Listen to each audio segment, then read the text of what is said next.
안녕하십니까. 대구 구석구석 소식을 전하는 대구부동산 TV입니다.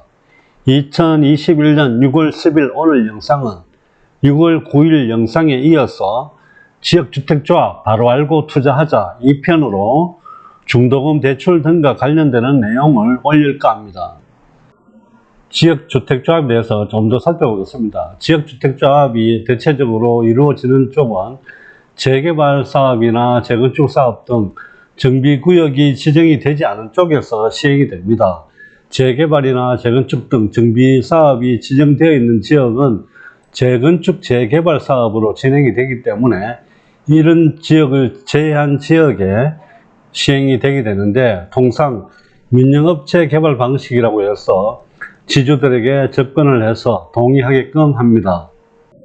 수성구 같은 경우처럼 집값이 많이 상승을 하고 분양가 규제를 받는 지역에서는 사개 분양받을 수 있다는 그런 내용으로 해서 대체적으로 지역주택 사업 쪽으로 이렇게 많이 지금 진행을 하고 있는 상황입니다.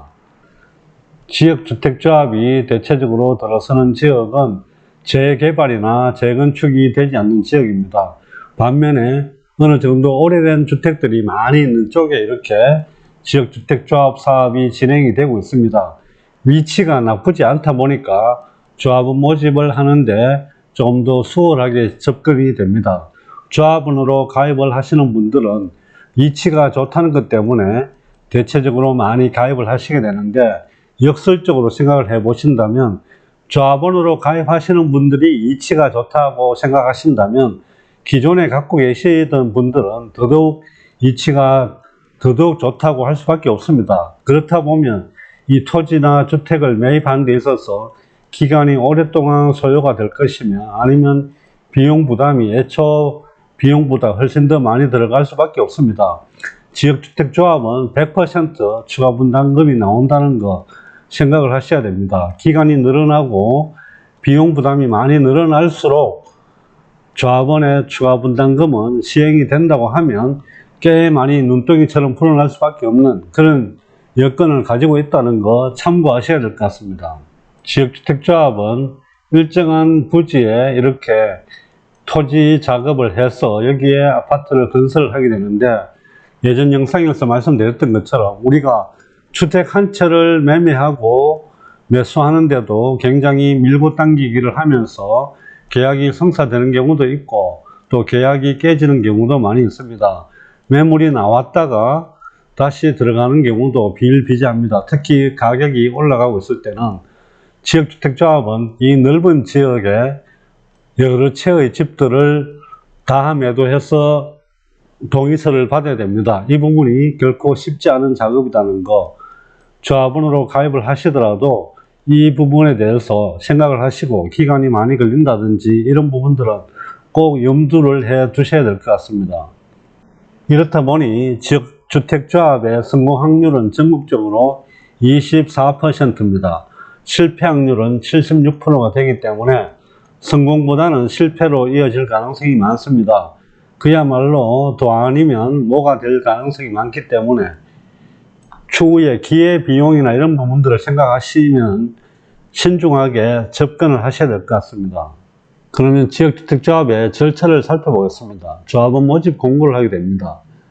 여기는 예정 세대주의 2분의 1 이상 동의를 받아야 됩니다. 50% 이상의 여기 지주들의 땅을 팔겠다는 동의를 받아야 조합원 모집 신고가 가능하고 공개 모집이 가능합니다. 지구 단위 계획 수립은 필수사항이 아닙니다. 구역 내 토지 면적의 3분의 2를 받으면 건축 심의를 받을 수가 있고, 주택 건설 부분의 80% 이상의 토지 사용 승낙서를 확보를 해야만 조합 설립 인가가 가능합니다. 그리고 주택 건설 대지의 조합 명의 소유권이 95% 이상 확보를 해야 사업 계획이 승인됩니다. 나머지 동의하지 않은 5%는 매도 청구가 가능합니다. 토지 100% 확보가 되면 착공을 하게 되고, 입주자 모집 승인을 한 이후에 자녀 세대를 분양을 하고 조합을 해산해서 청산이 됩니다.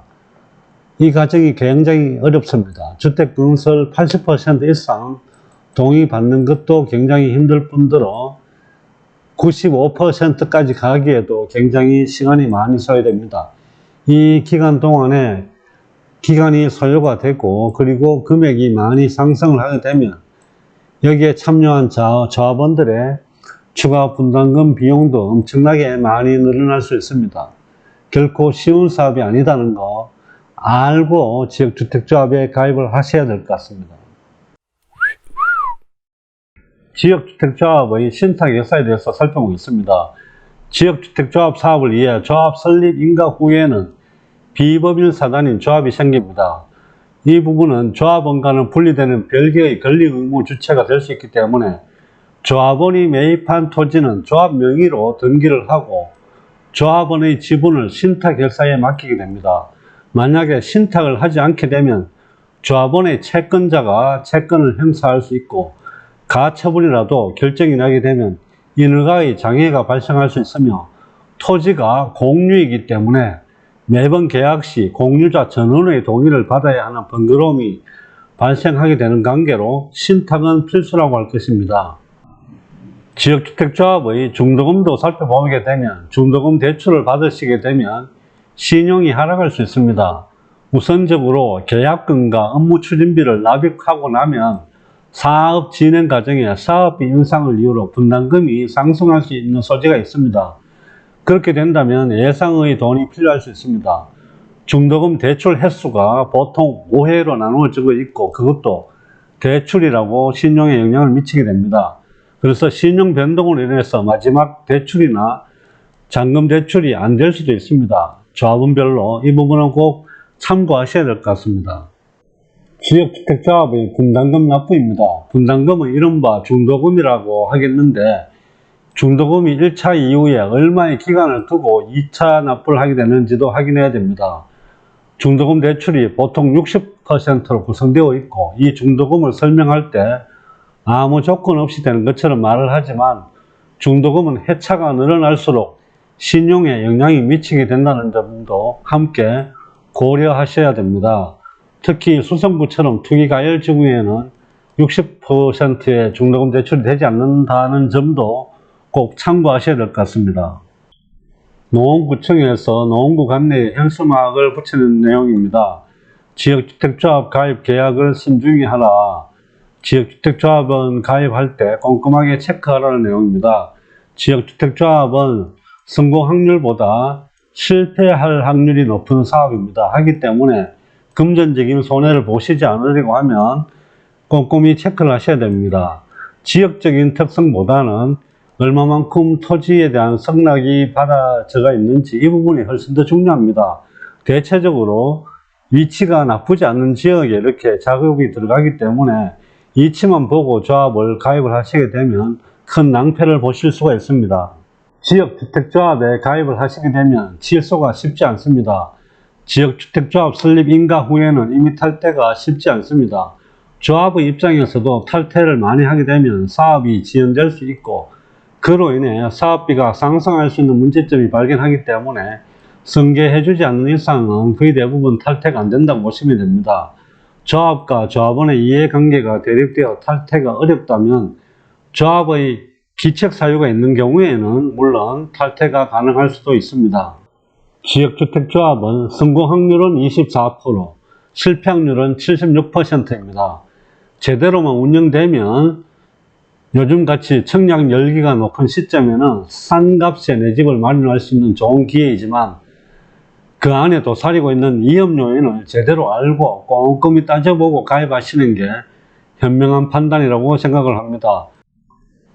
지역주택조합으로 봤을 때 힐스테이트 버머 같은 경우는 추가 분담금이 3천만 원 정도 들어갔습니다. 하지만 수성 버머 W 같은 경우에는 추가 분담금이 3억 원 가까이 들어갔습니다. 이렇게 상반되는 내용도 있을 수가 있습니다. 오늘은 지역주택조합 바로 알기 2탄으로 지역주택조합의 중도금 등에 관계되는 내용을 살펴보았습니다. 오늘의 내용이 유익하셨다면 좋아요와 구독도 꼭 눌러주시기 바랍니다. 감사합니다.